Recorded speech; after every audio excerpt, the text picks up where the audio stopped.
ಅದಕ್ಕೆ ಕುಮಾರಸ್ವಾಮಿ ಅವರು ಏನು ಹೇಳ್ತಾರಪ್ಪ ಅಂತಂದರೆ, ವಿಷ್ಣುವರ್ಧನ್ ಅವರು ನಮ್ಮ ರಾಜ್ಯಕ್ಕೆ ತುಂಬ ಕೊಡುಗೆ ಕೊಟ್ಟಿರುವಂಥ ಒಬ್ಬ ನಟ.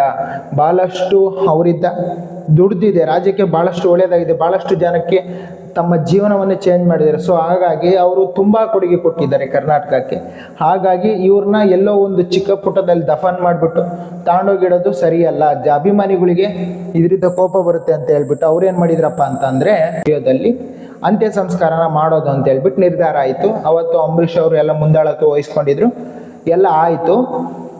ಆದರೆ ಇದರಿಂದ ಇಷ್ಟೊಂದು ವಿವಾದ ಅಡಗಿದೆ ಅಂತ ಹೇಳ್ಬಿಟ್ಟು ಸ್ವತಃ ನನಗನ್ಸಿರೋ ಪ್ರಕಾರ ಸರ್ಕಾರಕ್ಕೆ ಗೊತ್ತಿತ್ತೋ ಗೊತ್ತಿಲ್ವೋ, ಯಾಕಂದರೆ ಈ ಕೇಸ್ 2007ರಿಂದಲೇ ನಡೀತಾ ಇತ್ತು ಅಂತೇಳ್ಬಿಟ್ಟು ನಾನು ತಿಳ್ಕೊಂಡಿದ್ದೀನಿ. ನನಗೆ ಗೊತ್ತಿರೋ ಪ್ರಕಾರ ಭೂಮಿ ಸ್ವಲ್ಪ ಅದ್ರದ್ದೇನೋ ಕೇಸು ಕೋರ್ಟಲ್ಲಿದೆ ಅಂತ ಹೇಳ್ಬಿಟ್ಟು 2007ರಲ್ಲೇ ಒಂದು ನ್ಯೂಸ್ ಬಂದಿತ್ತಂತೆ. ಸೊ ಹಾಗಾಗಿ ಆವಾಗಲೇ ನಡೆದಿದ್ದರೆ ಸರ್ಕಾರಕ್ಕೆ ಇದು ಗೊತ್ತಿರಬೇಕಾಗಿತ್ತು.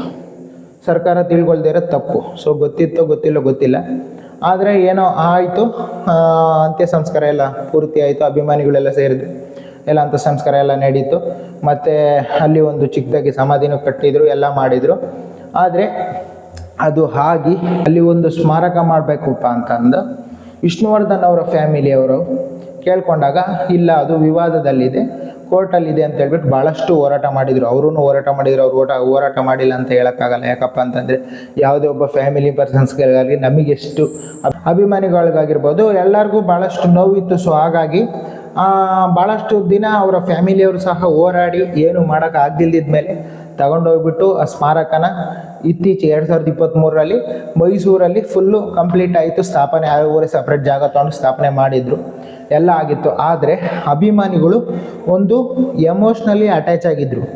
ಈಗ ನೀವು ಸಮಾಧಿ ಇರುವ ಜಾಗದಲ್ಲೇ ಮಾಡಿ, ನಾವು ಬಂದು ನೀವು ವಿಷ್ಣುವರ್ಧನ್ ಅವ್ರನ್ನ ಇದು ಅಗ್ನಿಸ್ಪರ್ಶ ಮಾಡಿದ್ದು ಬೆಂಗಳೂರಲ್ಲಿ, ನಾವು ಹೋಗ್ಬಿಟ್ಟು ಮೈಸೂರಲ್ಲಿ ಯಾವ ಥರ ಅದು ಕನೆಕ್ಟ್ ಆಗಲ್ಲ. ಅವ್ರಿಗೆ ಅಂತಲ್ಲ, ಯಾರಿಗೂ ಕನೆಕ್ಟ್ ಆಗಲ್ಲ. ಎಮೋಷನಲಿ ಅಭಿಮಾನಿಗಳು ಕನೆಕ್ಟ್ ಆಗಿದ್ದು ಎಲ್ಲಿಗೆ, ಅಭಿಮಾನ್ ಸ್ಟುಡಿಯೋದಲ್ಲಿರುವಂಥ ವಿಷ್ಣು ಅವರ ಸಮಾಧಿಗೆ. ಸೊ ಹಾಗಾಗಿ ಅದು ಕೇಸಿತ್ತು. ಏನಪ್ಪ ಕೇಸಿತ್ತಪ್ಪ ಅಂತಂದರೆ, ಸರ್ಕಾರ 1900 ಒಟ್ಟು ಸರಿಯಾಗಿ ಡೇಟ್ ಗೊತ್ತಿಲ್ಲ. ಸೊ ಅವಾಗಲೇ ಬಾಲಣ್ಣನವರು ನಮ್ಮ, ಯಾಕಂದರೆ ಆವಾಗ ಸಿನಿಮಾ ಶೂಟಿಂಗ್ ತೆಗೆಯೋದಕ್ಕೆ ಮದ್ರಾಸ್ಗೆ ಹೋಗ್ತಾ ಇದ್ದರು, ಇಲ್ಲಾಂದರೆ ಹೈದ್ರಾಬಾದಲ್ಲೂ ಇರಲಿಲ್ಲ, ಮಹಾರಾಷ್ಟ್ರಗೋ ಎಲ್ಲೋ ಹೋಗ್ಬಿಟ್ಟು ಸಿನಿಮಾ ಶೂಟಿಂಗ್ ಮಾಡ್ಕೊಂಬರ್ಬೇಕಾಗಿತ್ತು.